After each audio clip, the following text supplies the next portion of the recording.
Today we've got a crazy story of cutting off a friend's hair and sabotaging their chances of landing the big job. We'll get to that in a bit, but first, I made my boss look stupid. I'm a 29-year-old lady and I work as a secretary in an accounting firm. Working there had been my dream for years. I applied for a job there as soon as I graduated.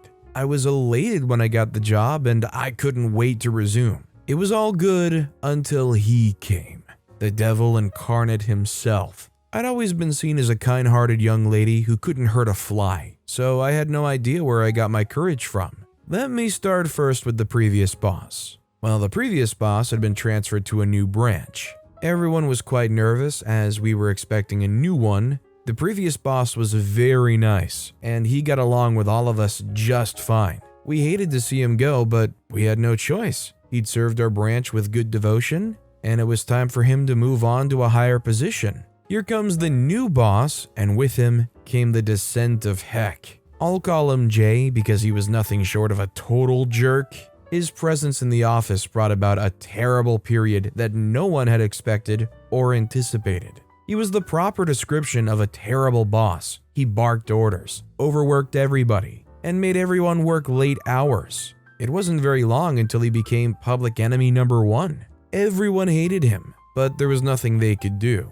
However, while everyone had it easy, at least from my point of view, I seemed to be the one he hated the most. He would bully me and make me look stupid in the presence of my coworkers and his friends. I tried so hard to make him like me, but the bias was too obvious. I found out why though. My boss was a Brit and he hated Mexicans, which I was. Well, there was nothing I could do about my place of origin. It's his problem if he hates Latinas. I wanted to know why he hated Mexicans. Although I had an inkling that a Mexican woman had probably broken his poor heart. Our women had a penchant for dumping men with fragile egos. However, despite knowing why he hated me, there was nothing I could do to stop it, so I endured. I would allow him to continue with his crazy acts while plotting my revenge. I let my anger simmer for a very long time until it erupted like a 1,000-year volcano. However, all of these things were things that happened later in the future. The atmosphere was really terrible the entire period he was around. Those months were dark and felt like years to all of us at the office. I don't like remembering those periods even after Jay was gone. Jay was the paragon and epitome of a bad boss. However, he wasn't just a bad boss, he was a downright pervert. He would make advances towards female coworkers and attempt to touch them in private when no one was watching. He would then threaten to get them fired if they ever told anyone about his advances. While the situation never got out of hand, the ladies that were being harassed got so tired that they would feel scared about coming to work every day. They would feel tired and they would look exhausted after spending just a few hours at work. They had no one else to confide in due to his threats, and they could only endure it silently and pray that everything ended as soon as possible. Although I was aware of his atrocities, I had enough on my plate and couldn't afford to add more problems to my own. Therefore, while I sympathized with them and felt sad on their behalf, there was nothing I could do. Although I had it in mind to pay him back in his coin and add an interest while doing it. However, for the time being, I had to calm down and avoid getting into trouble, because everyone knew he had it out for me. I was probably the one he hated most in the office, and he never hesitated to show his disdain and hatred for me. Well, the feeling was mutual. Worse still, everyone had to put up with his servant driver personality. I couldn't help but tag him as enjoying this due to his ways. It seemed like he took great joy in seeing all of us tired, exhausted, drained to the bone, and overworked. An incident had occurred at a workplace, and it was at that moment I knew that the only way anyone would have any semblance of peace was if he left and never came back. Or rather, if he was to lose his position. That day we were having a board meeting and he fancied himself a dictator. Rather than talk to his subordinates with respect, he decided to take the tough approach. Everyone had been hit by stray bullets, and no one could escape his serious berating and loads of insults. His harsh words made it difficult to achieve the reason why we had convened for the meeting. At a point, the meeting room was almost empty. Most people left the boardroom with intense anger and rage visible on their faces. He had raved on, but no one had given a reply. Furthermore, all of the staff decided to take a day off work. Everyone wished they could have seen the look of shock and incredulity on his face when he arrived and met an empty office. Personally, even though I was unable to see his face, I'd easily imagine the ugly look on his face as he contemplated his next line of action. Another incident that riled me up a bit was when he called me around 9 p.m. for me to audit some files for him. He had been so rude and condescending that I dropped the call without waiting to hear a word of what he had to say. He had, in his usual manner, ordered me around and barked orders like he was talking to a younger sibling rather than an employee. I replied to him as civilly as I could, albeit with a tone cold enough to freeze heck and sharp enough to dice a man into pieces. I said, "Well, sir, I'm sorry to break it to you, but according to company rules, my closing time was 4 hours ago." I was certain that he had heard the coldness in my voice, which had probably shocked him because he had stayed silent for over 2 minutes before proceeding to push his luck.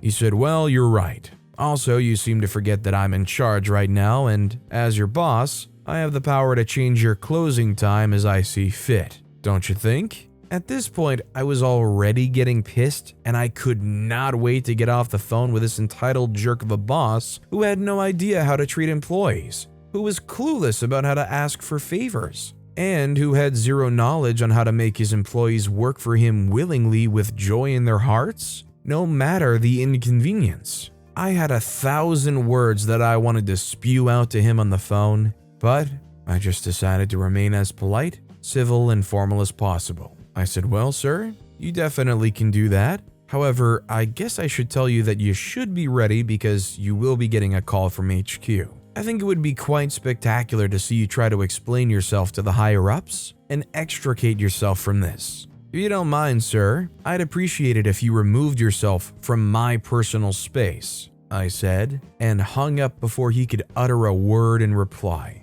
In my mind, I could picture him going bonkers wherever he was due to my harsh rejection. Well, I was past caring. However, on a side note, I was quite surprised that he called me to help with some files, because everyone at our work was aware that he hated the girl from Mexico as much as he was the devil. I had told everyone at work about what he'd done, and they were quite angry and decided that he should be taught a lesson. Well, I'd planned on enacting my revenge as soon as I had the opportunity because no one could cross me and repeatedly treat me like a piece of trash and expect me to be silent about it. While I was brought up and taught kindness by my parents, I was also told not to allow anyone to take me for a fool. And that was what my new boss was doing, taking me for a dummy because I was too gentle and soft-spoken. I decided to get rid of my good girl persona and enact the sweetest revenge in the history of revenge. I'd begun to silently make plans for the perfect vengeance story, but on the surface, I was putting up with his crazy antics. I told a couple of my friends outside work about his antics, and they all advised me to just quit my job and get a new place where I won't be harassed by a boss who didn't know what was good for him. As good as that idea sounded, in my mind, I knew I couldn't leave due to the attractive salary and my initial love for the job. The pay was good and the company had some attractive incentives as well.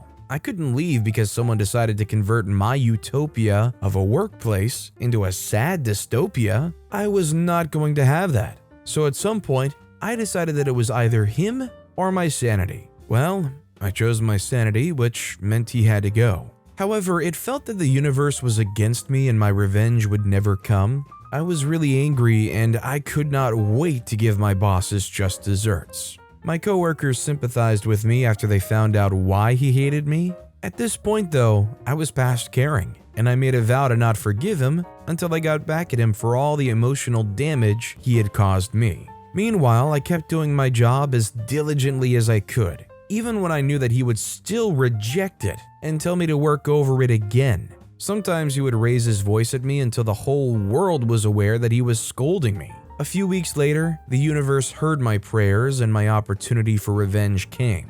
As they say, revenge is a dish best served cold, and mine had been kept in the fridge for so long that it had frosted over. My revenge had frozen and become an iceberg, and I was prepared to serve it to Satan's only begotten son. Our company was getting a deal from some important clients, and we couldn't afford to mess it up. According to the regional manager, if we could pull this off, everyone would get at least a 5 to 7% raise in their salaries. Everyone was hyped about the raise in our salary and was working hard to help the company secure the deal. Even though the company pays well, who wouldn't want a little extra increase in their salary? Mind you, I said my opportunity for revenge had come, right? How, you might wonder? Ironically, the important clients we wanted to meet were Mexicans like me. Poetic justice, don't you think? Sadly for my boss, he was unable to speak their language. He was flustered, and he started to search madly for someone to help him write his speech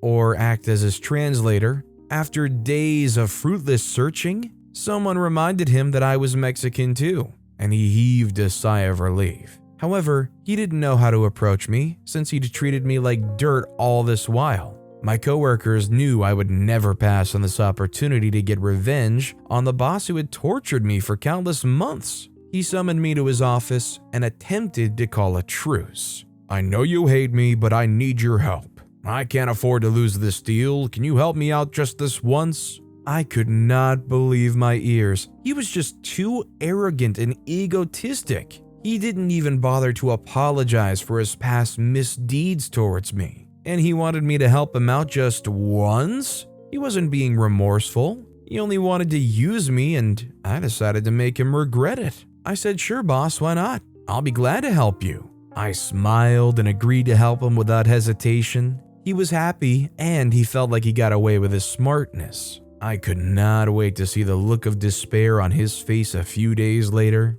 A few days later, the Mexicans arrived, and he told me to write him a speech prior. Well, he was only making my job easier. I wrote him the speech, but rather than the greeting and flatterings he wanted, I filled the speech with countless curse words and offensive words that any Mexican would find annoying. He was in for a rude shock. Anyways, he was so enraptured with reading the speech in his poor Spanish that he was unable to see the ugly expressions on the face of the associates. He kept peppering them with swear words until they could no longer take it. They stood up to leave, and it was at that time I swooped in to quell their anger. I spoke to them, and we happened to speak the same dialect, and they were quite happy with my reception. Fast forward to 3 weeks later, I took up my boss's position, and he became my subordinate. The business associates had denounced him to the regional manager and had praised me in his presence, and that was how I climbed the ladder of success. Well, as for my boss, he suspected that I had tampered with his speech. But he had no proof because I'd taken the liberty to destroy the paper immediately after that meeting. He raved at me, but there was nothing he could do.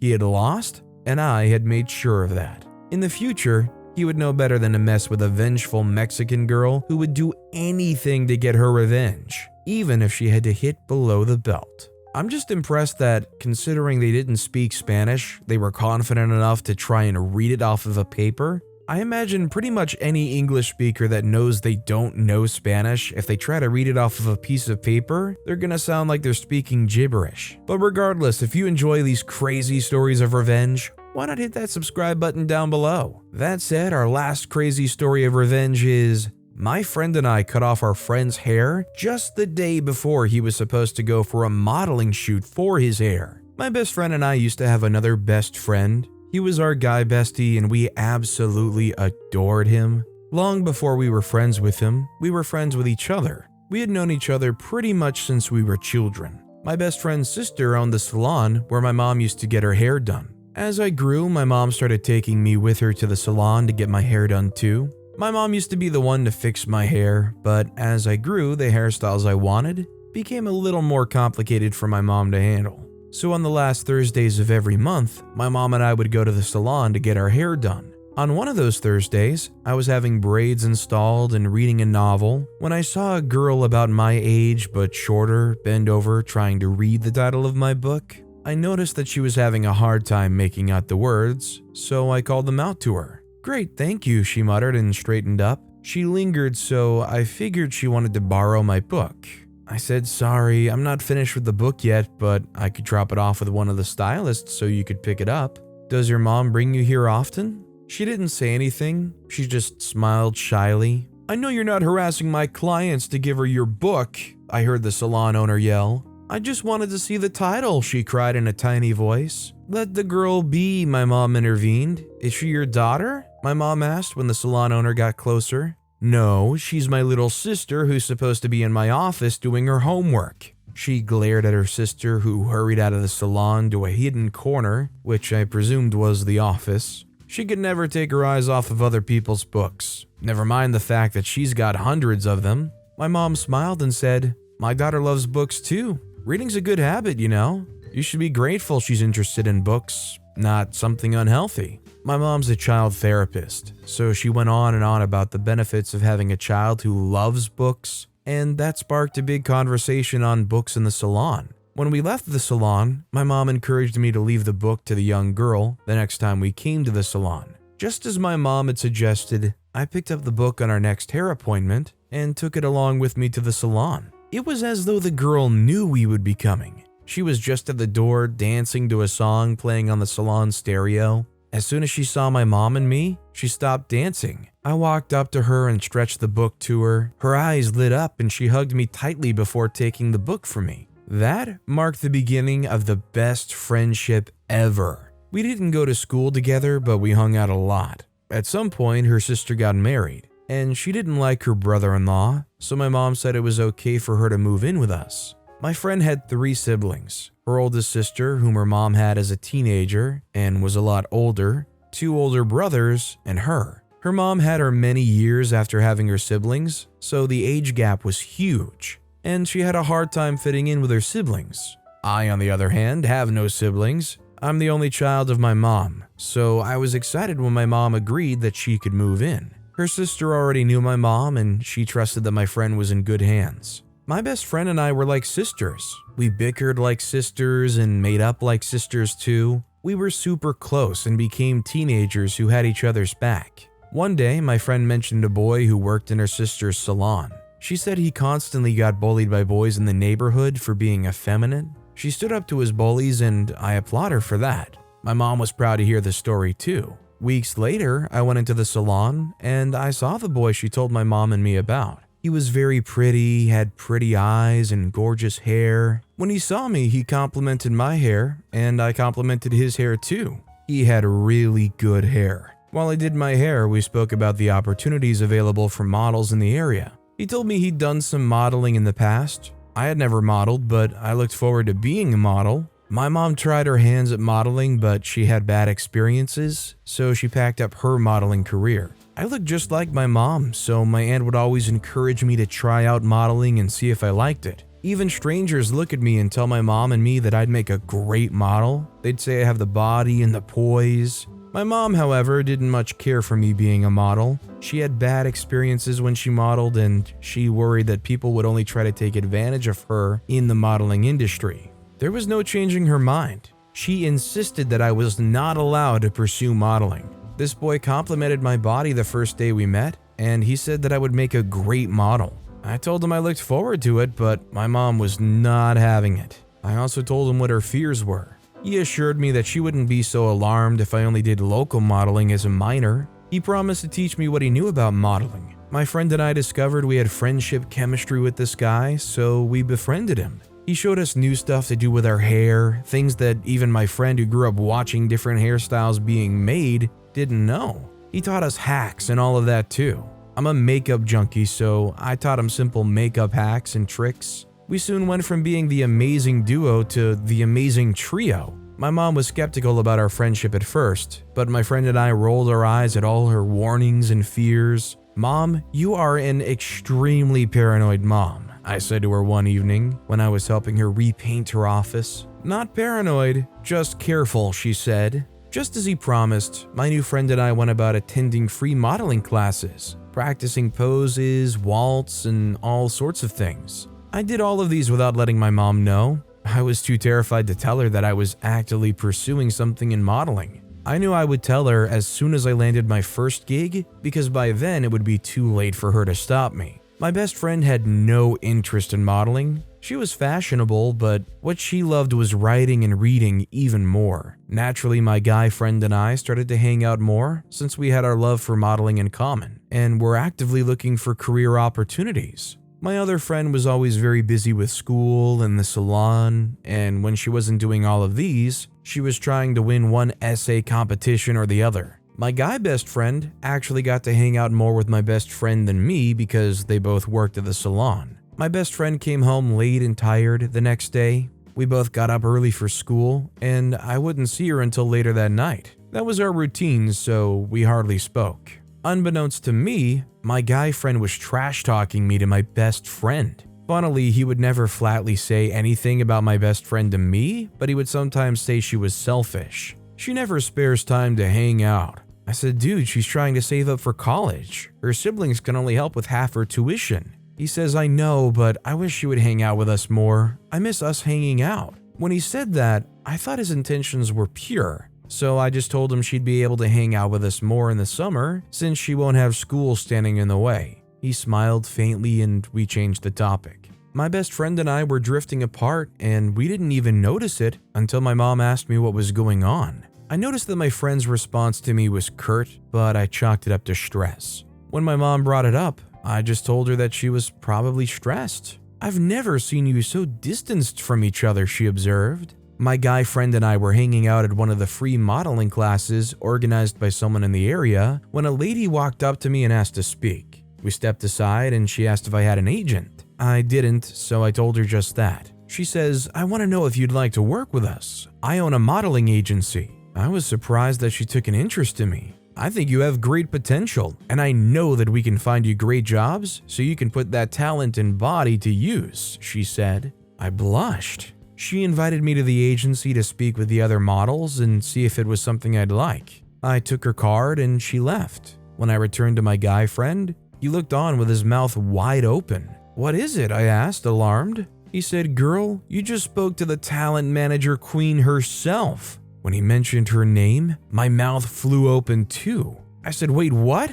I can't believe I just spoke to her. She just invited me to join her agency. He said, shut up, I'm so jealous right now. On the day I went to see her, I went with my guy friend. We spoke at length with my friend present. She showed me the models in her agency, the ones who weren't there. She showed me their portfolio. My friend and I were wowed. I'm going to send a contract to your email address, she said. You must print it out and sign it. My email address had my name, but my mom still had access to it, so I gave her my guy friend's email address. He was to receive the email, and then I'd print it and sign it and take it back to the agency. After it was official, I would tell my mom. That was the plan. We noticed that she'd had other models that she wanted to sign in her agency come over that day too. I'm only choosing the best talent, she told us before we left. I never heard from her again. My friend never got the email. It hurt me, but I just figured she never sent an email because she decided to go with the other models. I was noticeably sad, so my mom asked what was going on. My best friend was away at her sister's babysitting her twin toddlers. I told my mom the truth about what had happened. I expected her to be pissed at me, but she wasn't. She said she was proud. She said, I know I've had very hard rules about modeling, but that's only because I had a bad experience. What I never considered is that I'm raising you differently from how I was raised. Back then, I wanted to please everyone, but you're not like me. You're a tough young woman, and you'd stand up for yourself when need be. We hugged it out, and she promised that I'd find another agency. I was relieved that I never had to hide anything from my mom again. That evening, my guy friend called me. He'd gotten a hair modeling gig. I wasn't surprised at all. He had the most gorgeous hair and took great care of it. We talked about it excitedly and dreamed about how we're going to go far as models. I was still on the phone when my best friend walked in.